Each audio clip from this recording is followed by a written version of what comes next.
Welcome back to the Morning Show here on the Rise News. I am Adesoa Omorowani. And I'm Rufai Hussaini.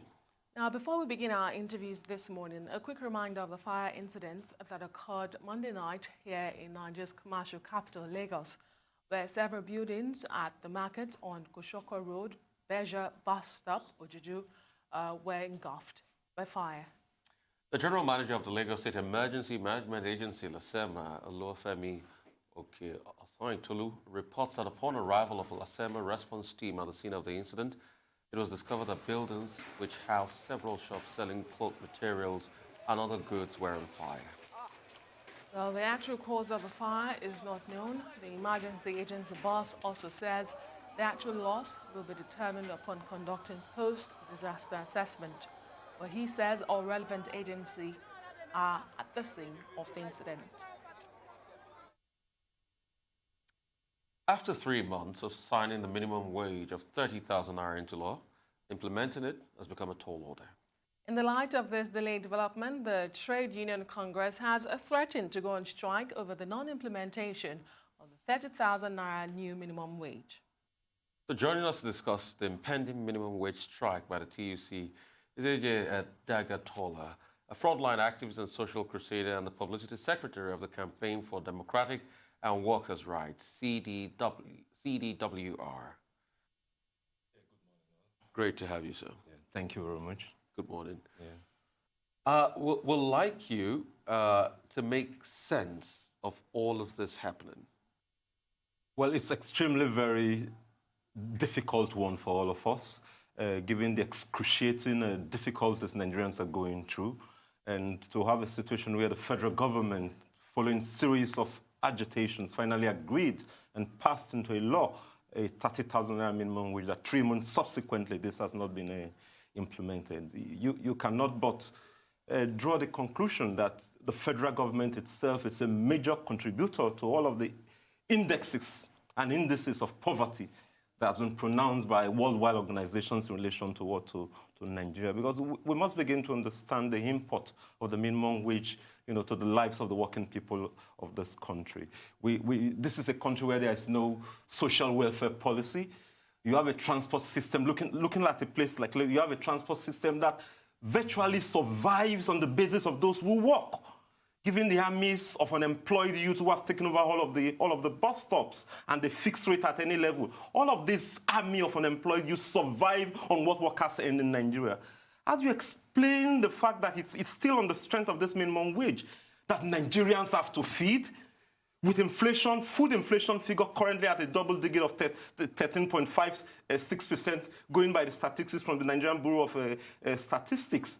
If you move away from the question of food, accommodation, education, electricity, water, Nigerians pay for each of all of these things. And yet all of this ultimately lies on a minimum wage.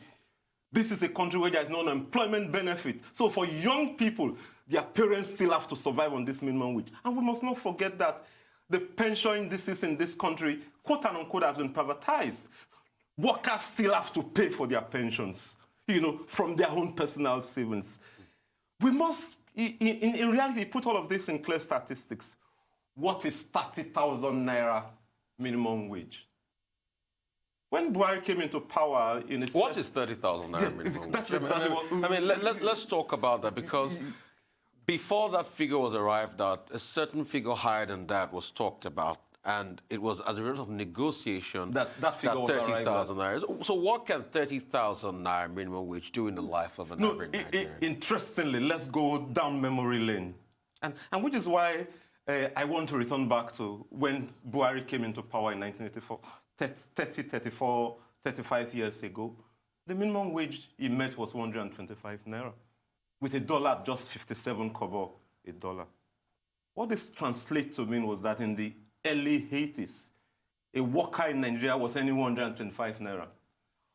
125 naira of 1981 translated to a dollar of 57 kobo. Let's do a little mathematics. You'll be talking of a figure of over $221.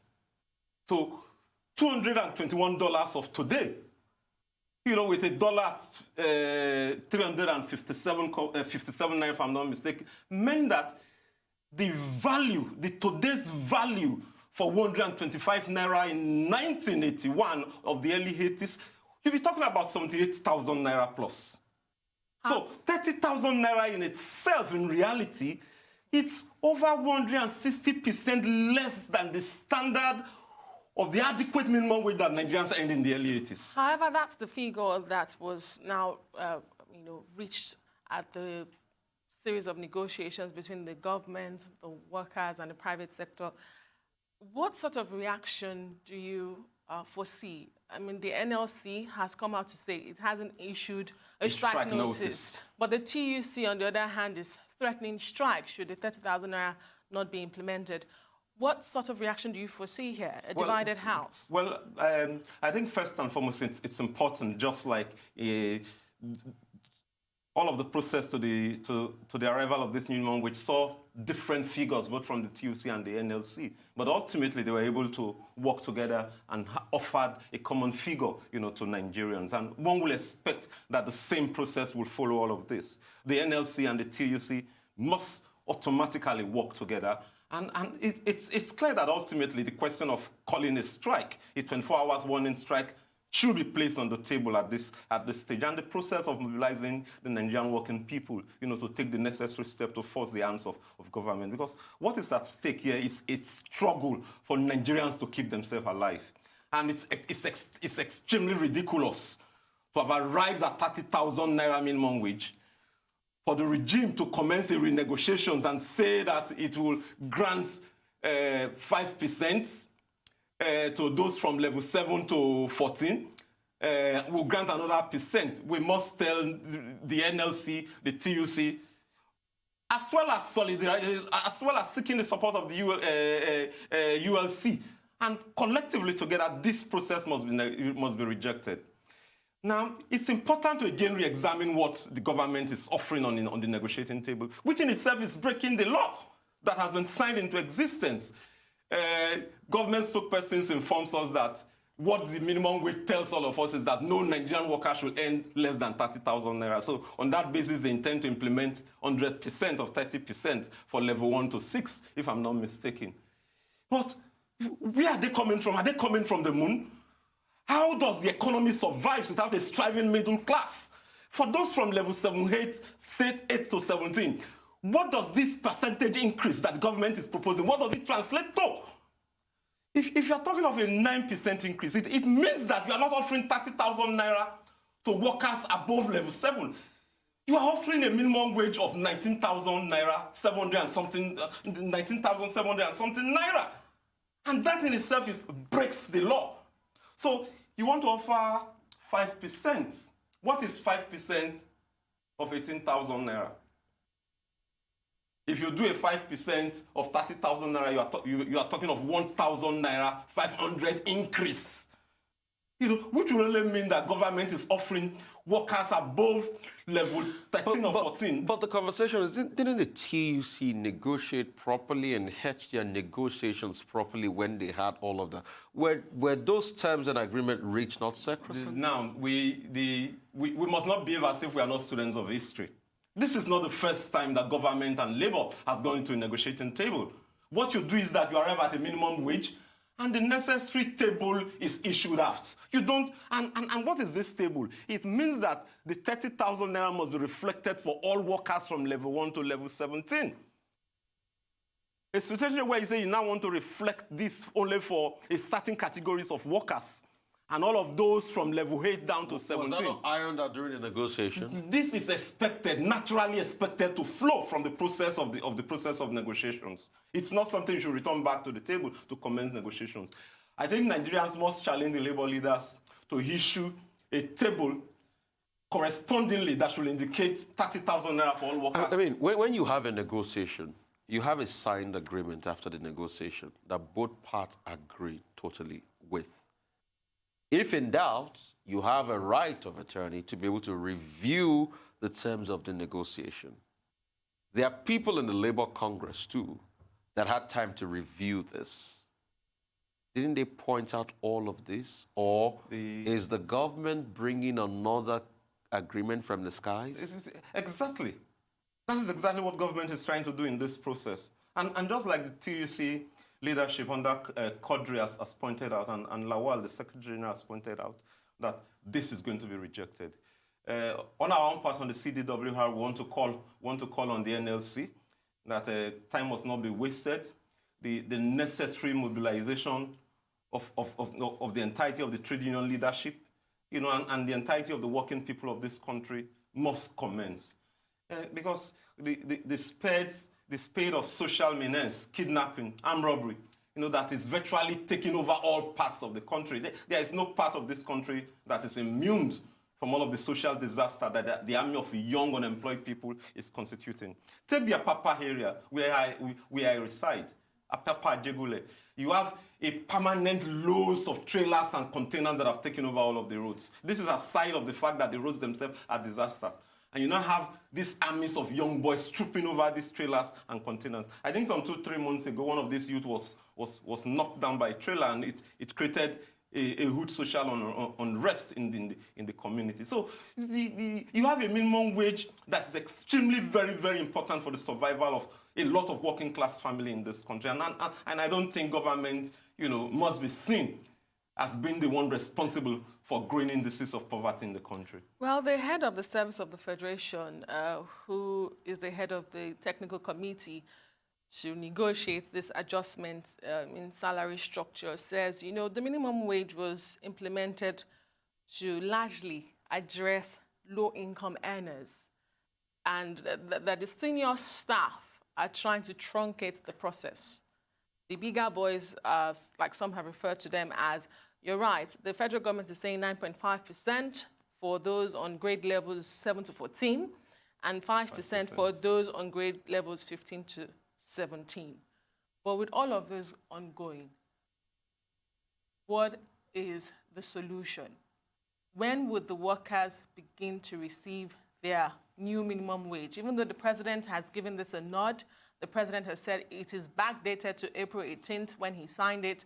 When do you think that the Nigerian workers will actually receive their new minimum wage? Well, this is a question that all of us as Nigerians should pose and place at the doors of the federal government.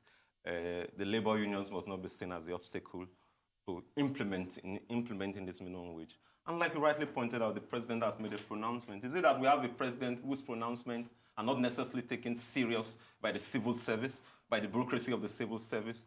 What is the worth of the pronouncement of a president who himself assented to the bill that is over 3 months old? And as we speak, he must publicly come out and issue a statement demanding that the wages should be implemented. This is the end of July.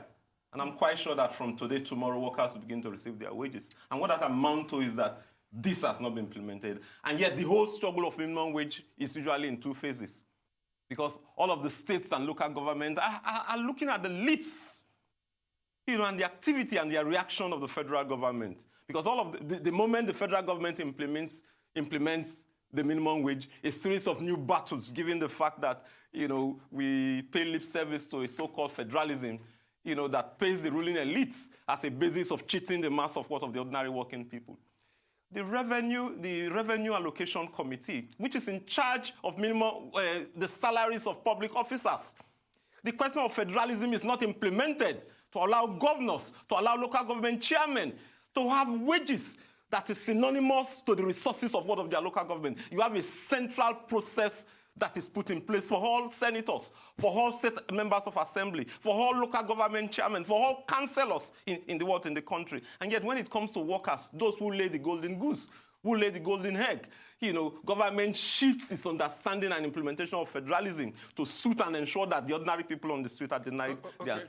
We're going to come back and talk about states. We're going to come back and talk about other issues centered around this after a quick break. But like you did say, the struggle is the struggle for the state. We'll be right back after this. Welcome back to the Morning Show here on the Rise News. And we still have with us in the studios Dagga Tolar, a frontline activist. We're discussing the minimum wage or lack of implementation of it so far 3 months down the line. And we're going to shift focus now because we are focusing so much on the federal government and the brouhaha that's ongoing. Well, what is the consequence of all of this going on at the federal level?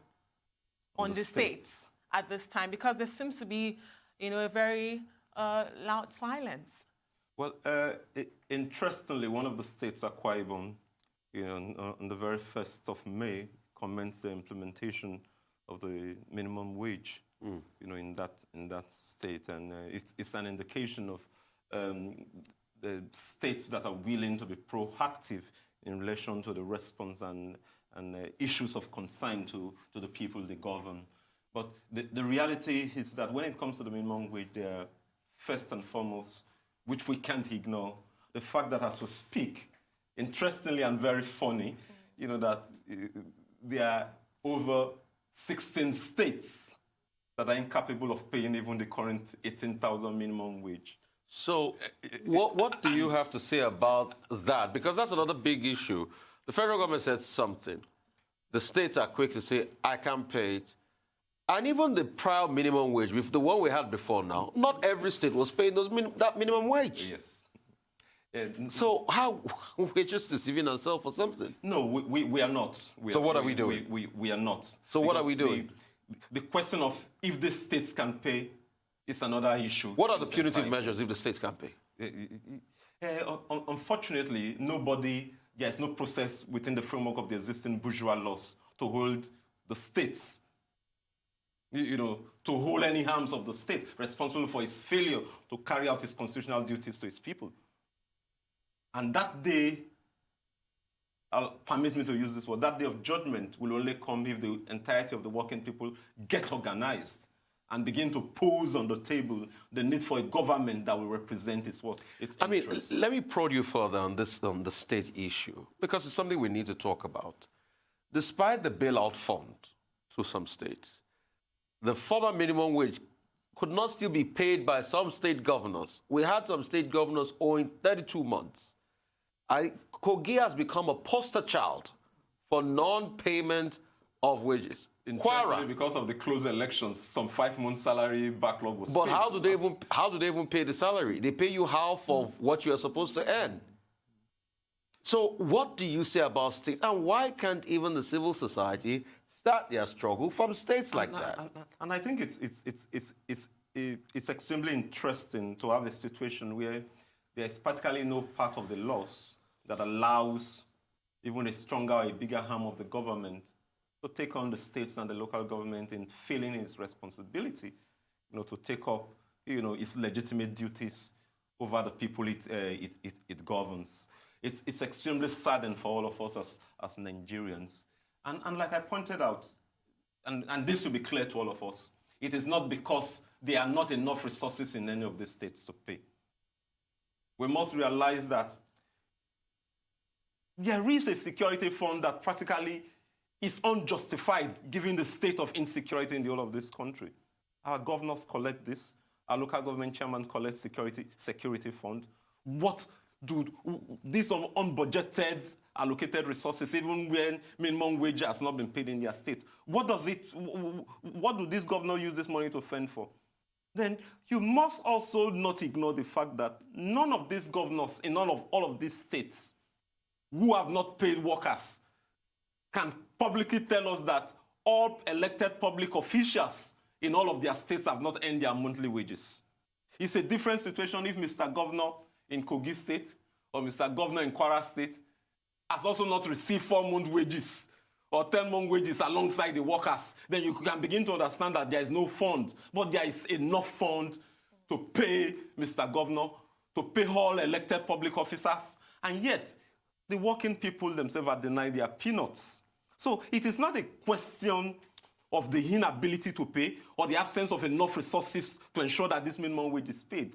It's that you have a lot of under-table deals that is going on in our states and in our local government, and there is no laid-down played procedure with which to check all of this on that table deals and corrupt deals that is going on, where public fund is directly and indirectly being siphoned through various means. Let's talk about a state like Oyo, where the governor Makinde says, my state simply cannot afford the new 30,000 naira minimum wage. We will reach a compromise, but I cannot.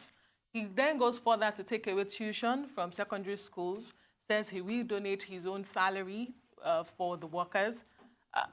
Even during the negotiations and after the negotiations, we saw some states voice out concerns about the 30,000 naira minimum wage.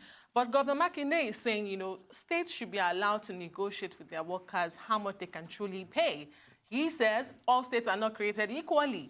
So what do you say to a situation like that? Interestingly, modernity and civilization does not leave room for people to live in poverty. The number one responsibility of governments is to ensure that their people are liberated from poverty.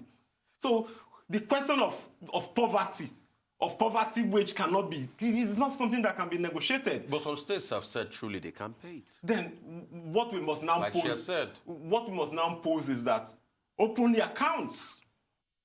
What is the basis for ex-governors to continue to collect wages, monthly wages? Open the accounts. Let's see what government expends the resources of the states for and on. It is only on this basis that we can now come to the conclusion that the states do not pay.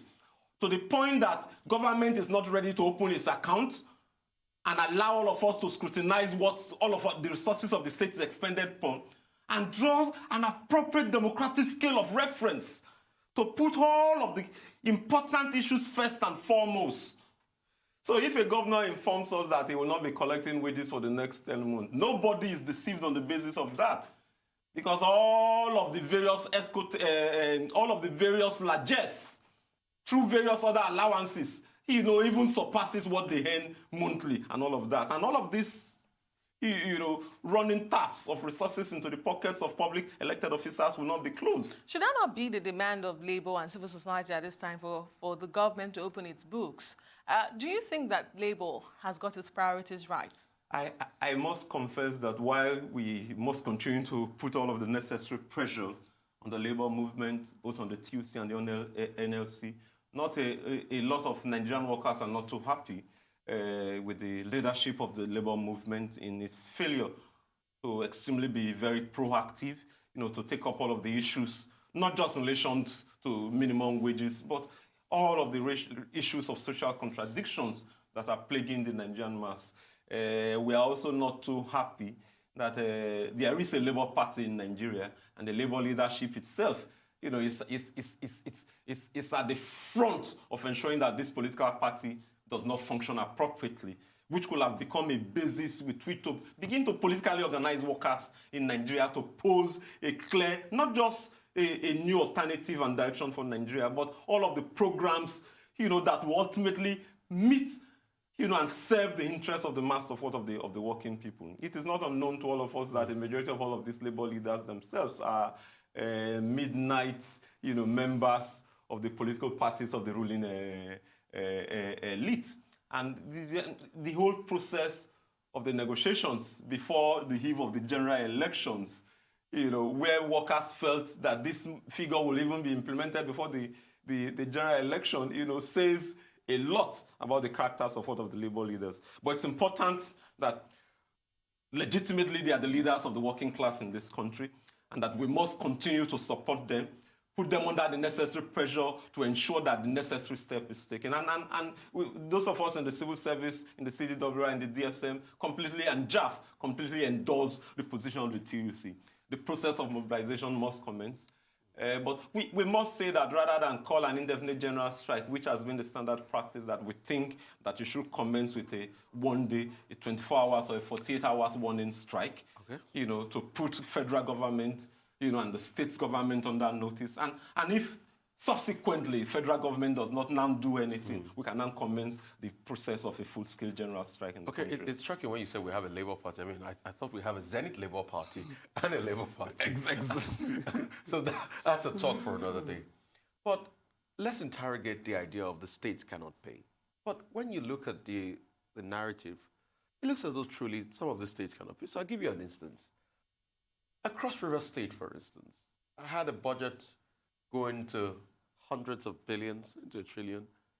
The governor, with the resource in Cross River State and everything available to them, and being an oil-producing state, came out on air and was crying after reading the budget, and went ahead to say that only the high heavens will be able to help them, sort out and meet the budgetary demands. So if a state like that comes out to say they can't pay, When the governor cries at reading the budget, how are you sure he's truly going to be able to pay Now, the necessary wage of the workers? A dramatic show of tears, and spill of emotions on her does not necessarily resolve any of the contradictions.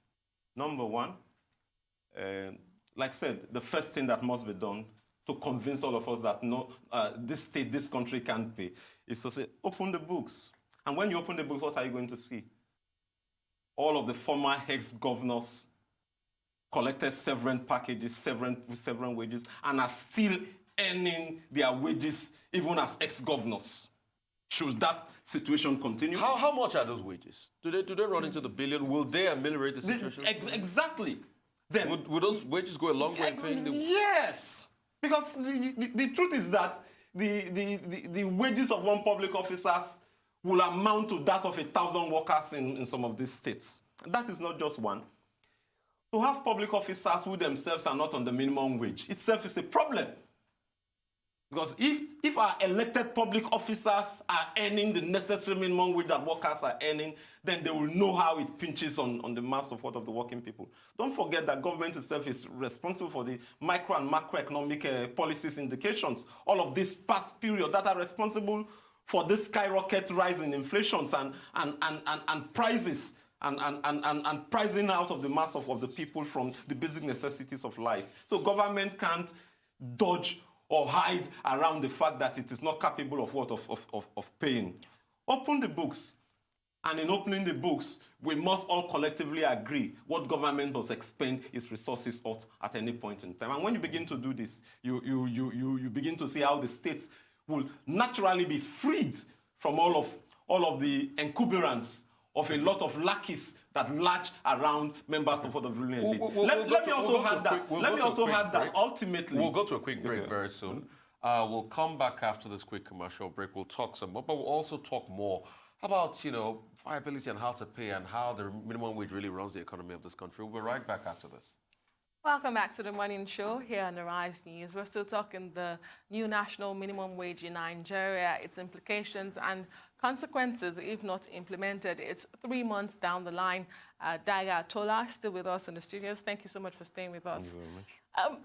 You have rightly said, and so many others have said, the worth of the 30,000 naira minimum wage has been eroded already by the harsh economic realities. And so there are those who say for the government to be able to afford, these salaries, some tough decisions need to be taken. Let's start with the petrol subsidy. VAT. VAT, exactly. Increase in taxation. Opening up. And these are subjects Labour does not want to hear. You talk about removing petrol subsidy. I'm sure we are going to be lining up the streets. So how then do we do it? Now, let me say that what is not working is this system, because it's important to return back to how the Nigerian economy functions and all of the contradictions of the Nigerian economy. There is an increasing debt profile that makes every yearly budget in this country a scandal. A situation where over 50% of a dollar that is earned is used for debt servicing. And just But some experts say that there's no problem to that. Let them continue to deceive themselves. And just down the memory lane, if I'm not mistaken, 2001, the Obasanjo regime, coughed out $12 billion from the end cherished resources of this country, to have our debt cancelled.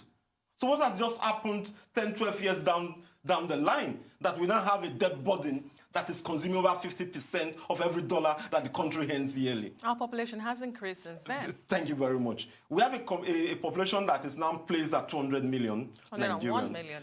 Now, if you take all of these two issues aside, there is also, the dangerous signal in relation to the economy that practically nothing is happening in the manufacturing sector. Following series of pressures, both from inside and outside, the Boris regime finally signed the African Continent Trade Union Free Trade Agreement. And what is the details of this? How does this help create employment for Nigerians? Unfortunately for all of us, with an industry that is not practically not in manufacturing anything, it means that Nigerians can't compete. It means that it is all other countries who will benefit, you know, the vast, huge populations of Nigerians to bring in goods into the country, because practically nothing is happening in relation to industrialization in Nigeria. What has happened to a Jakarta steel rolling mill all of these years? Since the return of the civilian wing of the ruling elite back into power in 1999, what concrete step has been taken in relation to industrialization? The practical steps that have been taken is that government has been busy cutting off its role in the economy.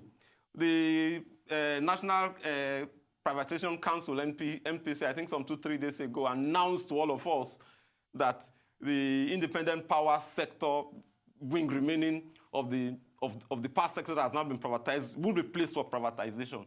And yet, this is a privatization policy that has not worked down the years. So the truth is that if this government claims that it can't pay minimum wage, not because this country cannot afford it, but they run a system that is impractically unwilling to commence the process of developing Nigeria. But because they have not said they cannot pay. They are only saying that for the lower workers, they deserve the minimum wage, and not those who already earn above 30,000 naira. And when they earn above 30 naira, then what is the whole essence of the fact that you are working?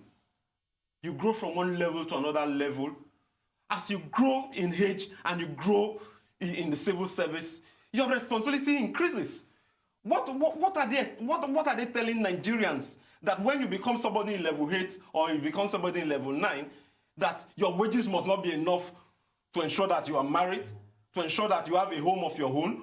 And this is an economy where members of the middle class virtually provide their water for themselves, electricity, and all of the rest. Is government not taking the practical living conditions in which Nigerians survive into consideration when it comes out with this ruinous policy of the fact that ordinary people, unskilled workers, will earn the minimum wage of 13,000 naira, and those who are skilled workers will earn 19,000 naira or 18,500 naira as their own minimum wage. So whichever way you look at it, it doesn't add up. And this is why it's important to say that in resolving all of these contradictions ultimately, our appeal should not just be to the labor leaders, but to the entirety of the mass of the working people. There is a need to break from neoliberal capitalism. There is a need to confront the failure of the private sector to successfully develop the means of production. Okay, I'll take you up on a couple of issues you've raised. Labor is quick to go on the streets when petroleum prices increase in this country. We've seen the antecedents. From every part of Lagos, they go on the streets, and every part of the country. Experts have constantly said, you cannot, and it is foolhardy, to subsidize petroleum products. It is a way to keep the economy in retrogression. That you can't constantly subsidize petroleum products and expect the economy to move forward. That we're about the only country that we're getting almost free fuel for nothing. But labor keeps going on the streets. Since the time of the current, leader of the APC, Adams Oshiomhole, labor has gone to town every time as regards this. Is it that labor is playing to the gallery? Or labor doesn't even know what it wants? You want the economy to move forward? Anytime petrol prices increase and they say, okay, let's deregulate totally, labor is quick to say no. So what do you want in labor? Let me say that this is a very important topic. Maybe like you have said that we might have to take another full time to discuss this in full. Let's discuss it now. In totality, the import of deregulation and the oil industry in Nigeria. Unfortunately for all of us, given all of the series of policies from the Babangida regime when the structural adjustment program has been introduced, back to the Shagari regime with the austerity measures, through all of the policies of SAP to this era of deregulation, with the sole slogan to diversify the economy, yet the economy has not been diversified. Over 87% of the foreign exchange earning of this country comes from crude sales of crude oil. And what this means is that oil is central to the entirety of the survival of the Nigerian economy. But it's not just only that. It's at the fact that for the ordinary people on the street, the question of movement, the question of transportation, of being able to move from one place to the other, is why the economy functions and exists for them. So any attempt to increase the pump price of fuel without taking into cognizance the earning power of the mass of the ordinary people creates a contradiction, creates a dysfunctionality in how the ordinary people on the street will survive. So I don't think we should pick a quarrel with the labor leaders for having been proactive in providing leadership for the grievance of the mass of the working people. You know, for this golden fruit for all of us that practically we don't earn nothing from. Now, you now raise the question of subsidy. What is subsidy? Interestingly, when the Boris regime came into power, you know, in 2015, it came into power with a slogan, you know, critiquing the PDP regime that it was running a false, you know, subsidy scam.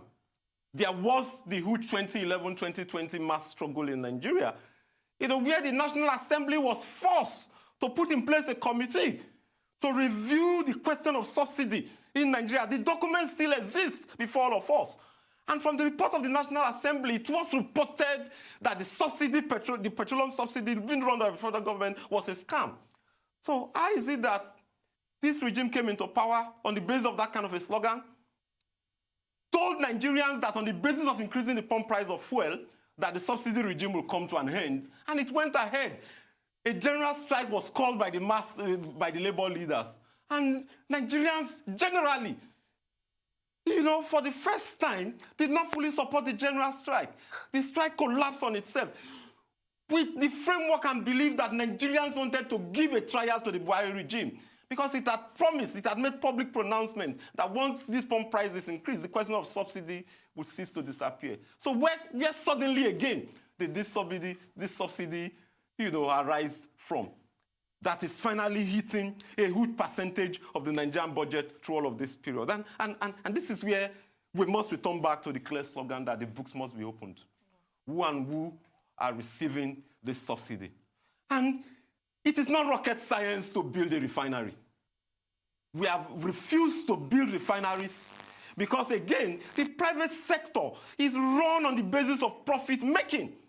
The interest of the mass of the working people is not at the heart. Isn't that supposed to be how the private sector is run? Isn't it supposed to be for profit? This is why the state... Or is the private sector should be for This is why the state must employ its own resources to build new functional refineries. But we don't run a socialist economy, do we? And then you can't run away from the kind of contradiction. We run a mixed economy. You can't...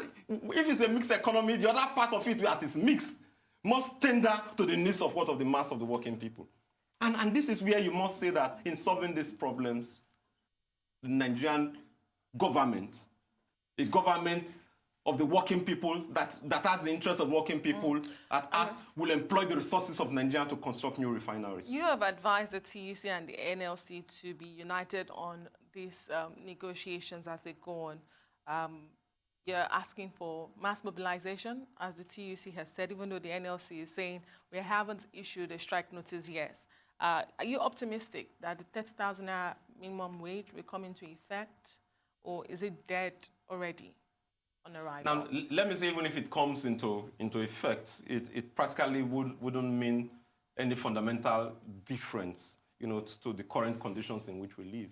But that doesn't mean that the labor leaders must not be seen working and struggling for it, because every increase in the resources of the mass of the working people will go a long way to cushion all of the difficulties they are going through. And don't forget, you know, the beautiful statistics about Nigeria of a youth population that constitutes currently over 67% of the population. And what this means is that all of these young people with practically crisis in education, with practically no jobs for them to do, are dependent on their families, their aging families, on the basis of what they earn. So it's important that if we must keep this country together, if we must keep sanity, if we must keep peace on our street, if we must reduce the rate of armed robbery and kidnapping and all of this series of social menaces, you know, that a living wage should be paid. Well, so federal government must do nothing else than not just pay this minimum wage across board, but the states, the federal government must also be seen, just like Boris did last time around in paying money, to ensure that the states pay their wages and ensure that the necessary policy and program is There's a meeting expected to hold on Wednesday, but we'll come and talk about that and other issues after this break. Please stay with us. Welcome back to the morning show here on the Rise News. It's the last lap. We're discussing the new minimum wage in Nigeria, but today is also very significant to reflect in the UK. A new prime minister is to be announced today. The stiff competition between Boris Johnson and Jeremy Hunt. Big day it is, number 10 Downing Street. You can see number 10 Downing Street there. Big day it is for everybody in the UK. They're waiting for who will be the new prime minister. They've gone through a series of processes in the UK. They've gone through about 16 different hustings and pitch. The members have voted. They'll announce the new prime minister. And normally how it goes is once the announcement is made, there's a switch of guards. Theresa May goes to tell the Queen that she's leaving. Almost the following day, Boris Johnson goes to tell the Queen that he's the new prime minister. And she says, okay, go form a government. And he goes and he forms a government. And we all know the cat that normally comes out of Downing Street. Anytime there's a new prime minister, I'm sure we're going to be seeing the cat again. And Boris Johnson will definitely get to make his own, presentation to the British people. But his work is cut out for him. He's tipped. Well, he has not been announced as the winner, but he's tipped to be the winner. To be the winner of that election. But anybody that is the prime minister, that eventually emerges the prime minister between Jeremy Hunt and Boris Johnson, the work is cut out for them. Indeed. There's that big deadline, Brexit, in October.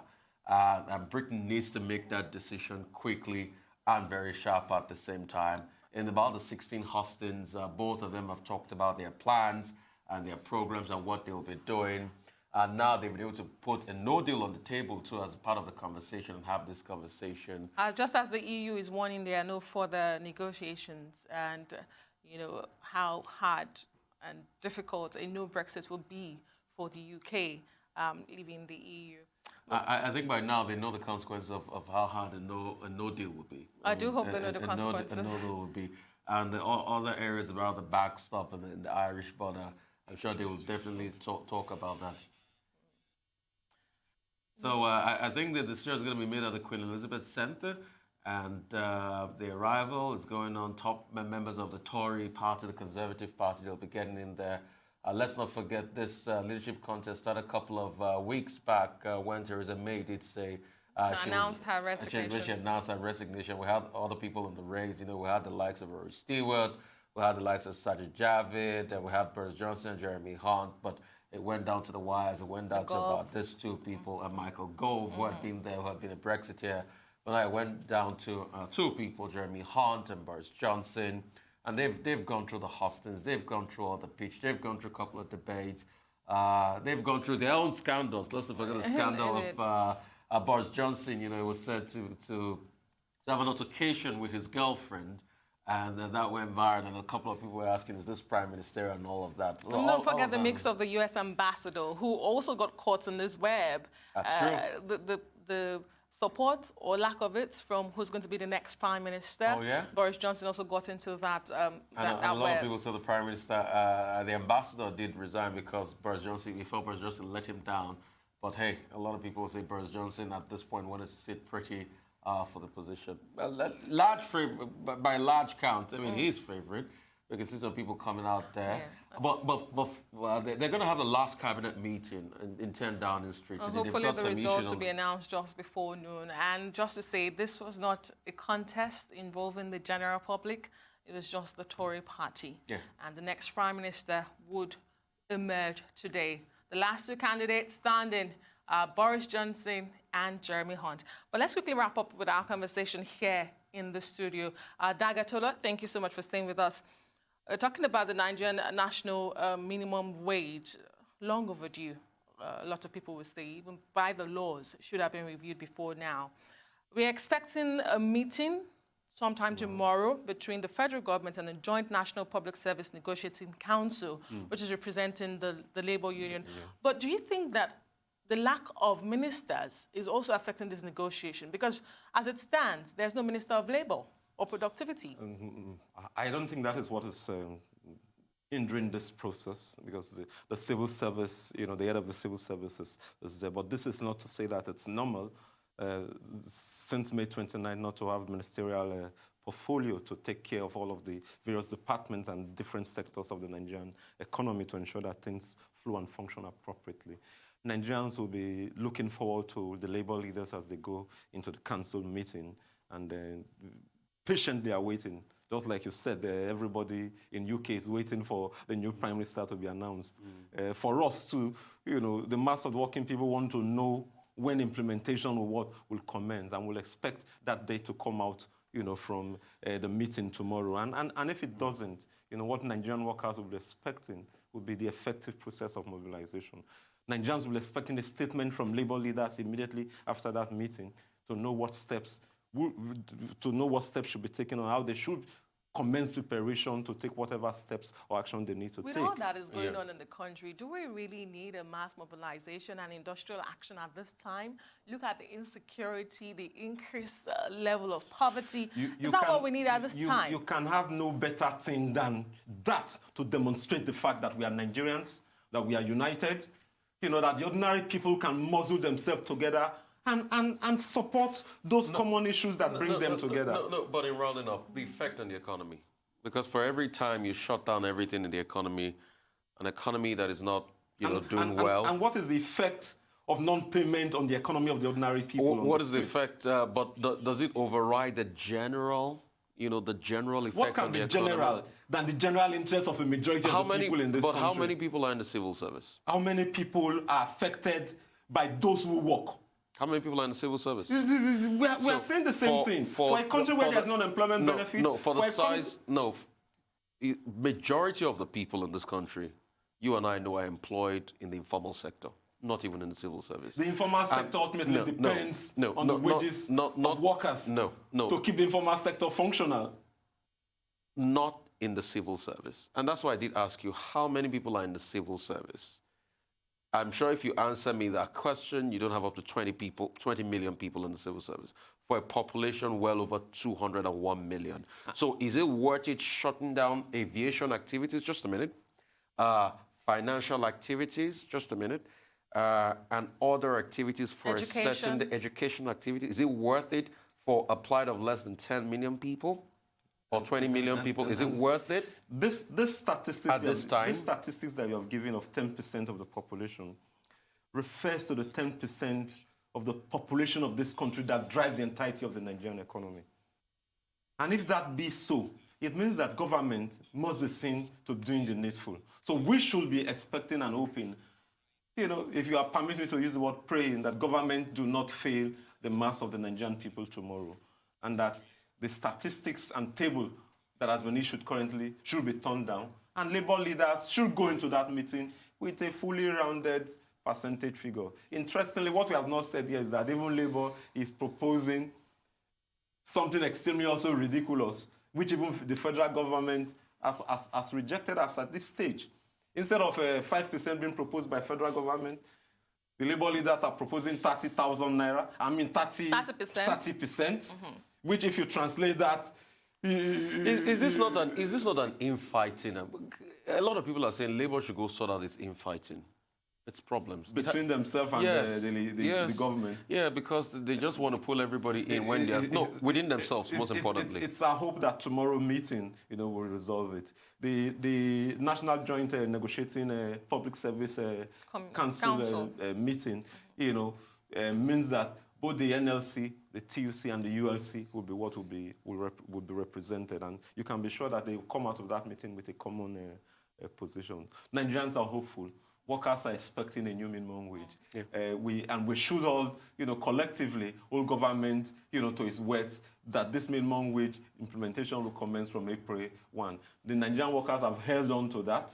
We want to receive our minimum wage from July, hopefully, and subsequently commence the process of negotiating the backlogs, from April till this moment. Well, Labour is proposing 30% for officers on grade levels 7 to 14 and 25% increase for grade levels 15 to 17. So Labour is as well shifting grounds. It's able to cut this percentage. But in the event that the meeting tomorrow doesn't end in favor of Labour, I mean, you have said the TUC is on track by calling for that mass mobilization. But do you think that Labour has the sympathy of Nigerians at this time to go on that strike? Recalling the last industrial action called by Labour, which you have said during the course of this program, collapsed on itself. Now, let me say that Labour has the entire support of the mass of workers for a new minimum wage to be implemented, and workers all over the country will support every step taken by Labour to ensure that minimum wage is what is implemented. Don't forget, what is at stake is not just the pay packets of what workers earn every month, the entirety of their future.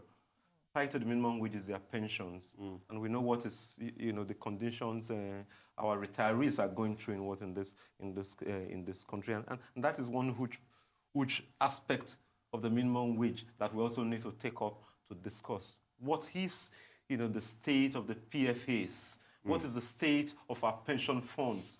Those managing our funds. Well, like I say, a big thank you to you for your time. It's been very engaging. Thank you so much, Mr. Dagga, for coming. Well, that brings us to the end of the show today. Just a quick reminder that we will be covering the announcement of the new UK Prime Minister today on Arise News. So do stay with us. I am Dagga Tolar Omorwan. And I'm Rufai Hussaini.